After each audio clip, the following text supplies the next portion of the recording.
Good morning. It's time for some book talks. It is our last full week before Christmas break, so I know everybody's very excited for that coming up. I have 3 books to talk about today.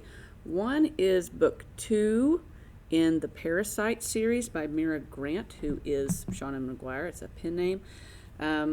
Symbiont is book 2, and it's always hard for me to talk about later books in a trilogy because I feel like I'm going to spoil the whole series for you, but it's still about this genetically engineered tapeworm that was a terrible, terrible idea, and I don't know why anybody would totally sign up for that, but they did, and it was bad.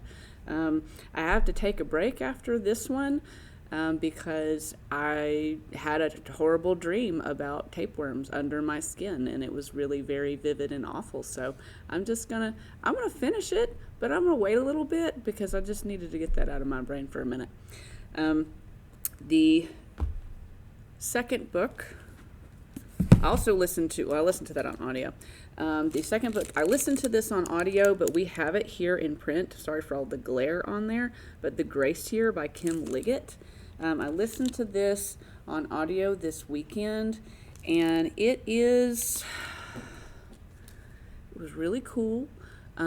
I hate when I see the YA, I'll call it YA book math, when in the summary it says like it's this plus this, when it's never that plus that. It's just like, let's throw some titles you recognize at you that have a tiny itty bitty little connection to this book. I can see this being talked about kind of Lord of the Flies-ish. I can see it being talked about kind of Handmaid's Tales related. Also, it reminded me a lot of like things to do with historical accounts of the Salem witch trials. But anyway, premise of this story is there's a society. I think it's on an island. It's very closed off, and the men have all the power. The women are all submissive. But there's this idea that women can be magical. Okay, and I think it has a lot to do with like love and lust and things like that.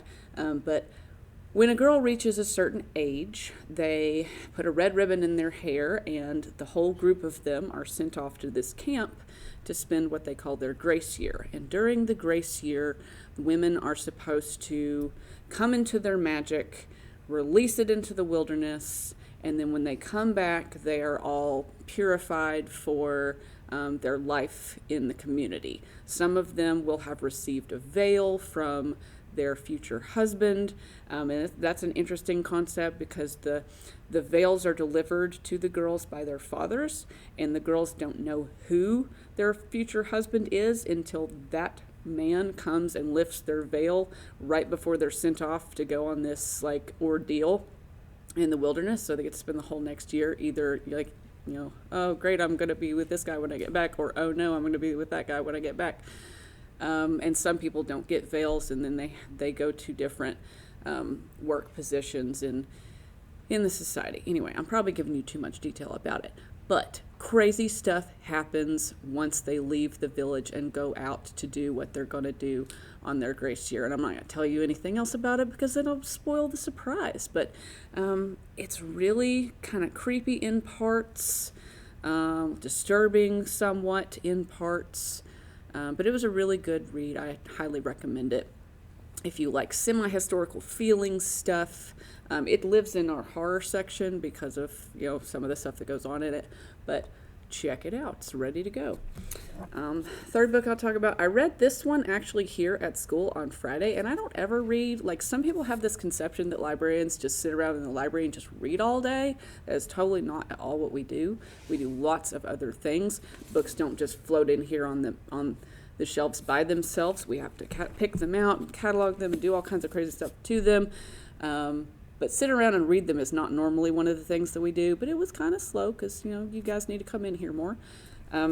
But anyway, I read this graphic novel. I was kind of on the fence about buying it at first because I wasn't sure it would be very interesting. It's about surfing and grief, basically. But I read through it. It's really very quick. You see there's not a lot of text per page. But the author, this is the story of his girlfriend he met in high school.